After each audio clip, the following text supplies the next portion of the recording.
7 explosions in just 20 minutes have rocked Dubai's Jebel Ali area. But if Iran was not responsible, then who was behind the blasts?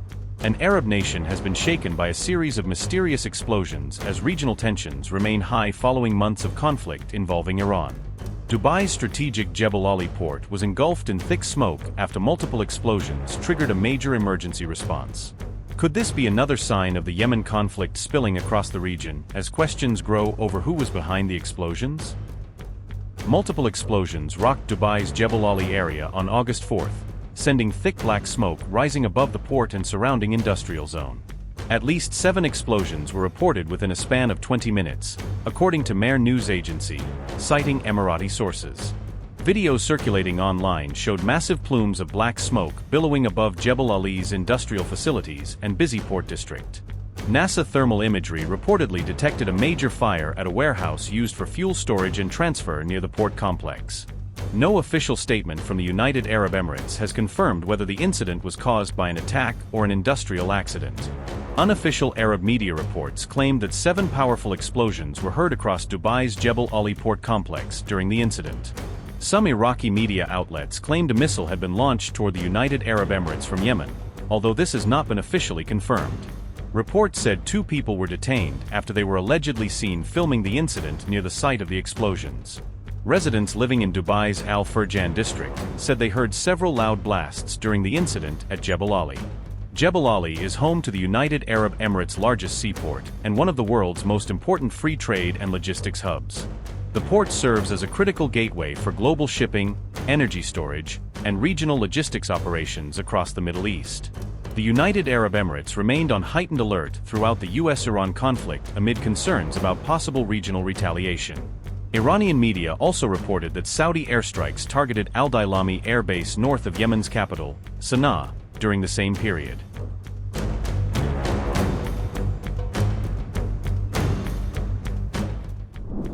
Houthi drones wreak havoc inside Saudi Arabia once again, opening yet another dangerous front in the rapidly escalating regional conflict.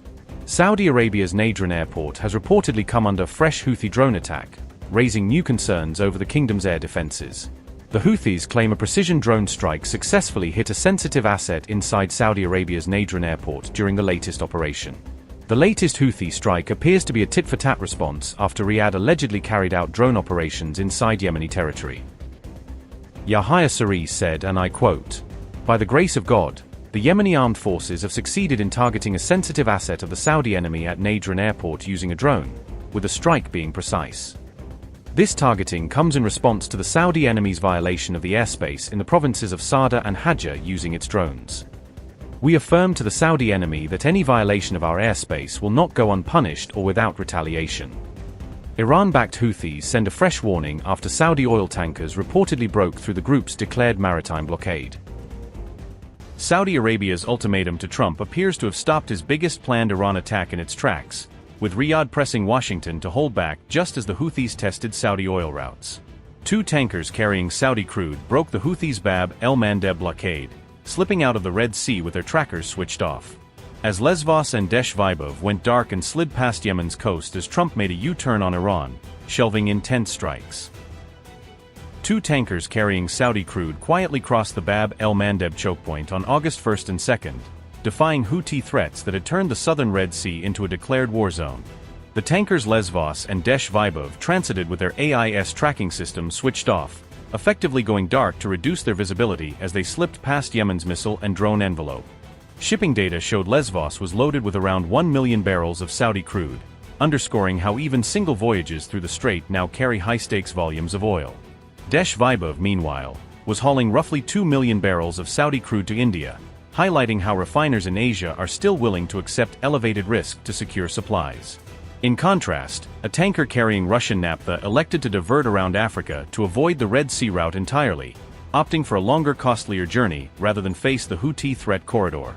These movements came after the Houthis declared a maritime embargo against Saudi Arabia on July 20th, vowing to target vessels linked to the kingdom in an eye-for-an-eye response. That embargo effectively opened a new front in the Iran war, shifting part of the conflict onto Red Sea shipping lanes and Saudi export routes instead of just missile duels over land. Since then, traffic through Bab el-Mandeb has fallen sharply, with CLR data showing only 18 commodity vessels transiting on August 2nd, down from typical flows just days earlier.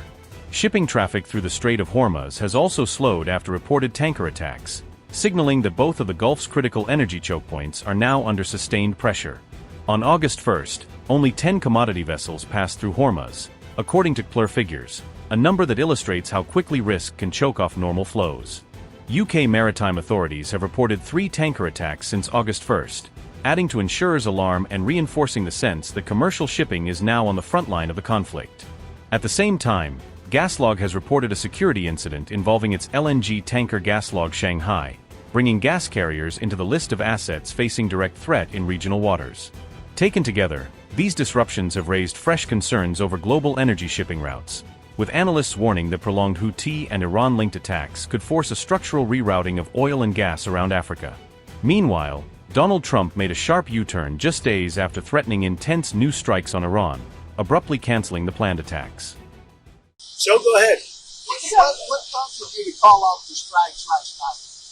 I was asked to by Saudi Arabia, by UAE, by Qatar, and by Iran. We were all set to go. It's about at this time right now, and it would have been a massive attack. We're all set to go, but when the allies asked to call it off, you got to sort of say, well, let's see. And the reason they asked is I think there's a deal. There's a deal on Hormuz, and then there will be a deal on the nuclear, or you might call it the denuclearization of Iran.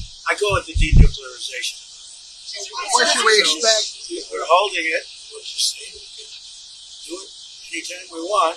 But we were asked by the 3 primary groups.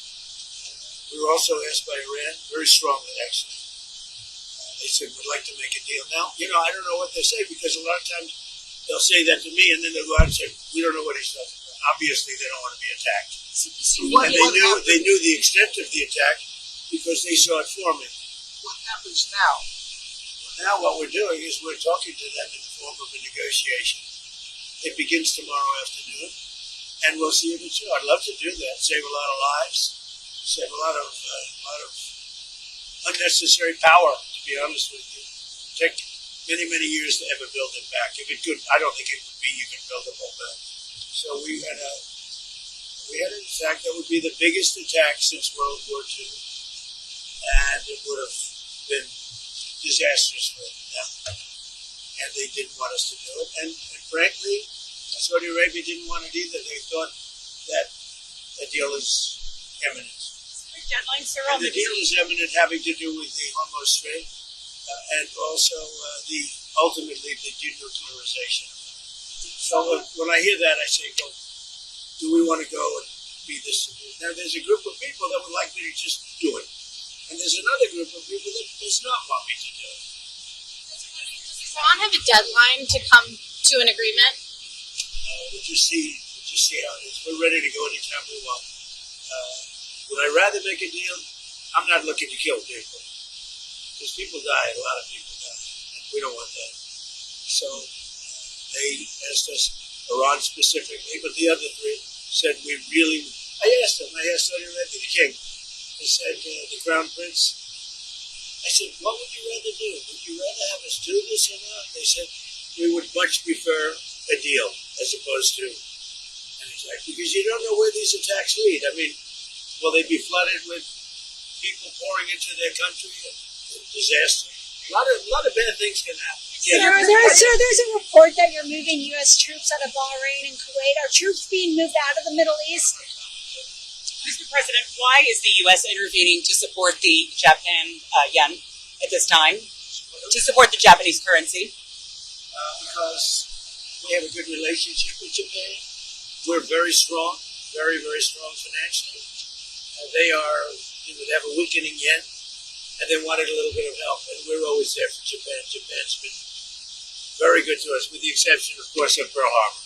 Mr. President, what is the U.S. getting out of that arrangement? Financial benefit. It's also good for the world economy. But we make, like when we did with Argentina, I got criticized, we made $25 billion on that deal. In Venezuela, we make hundreds of billions of dollars.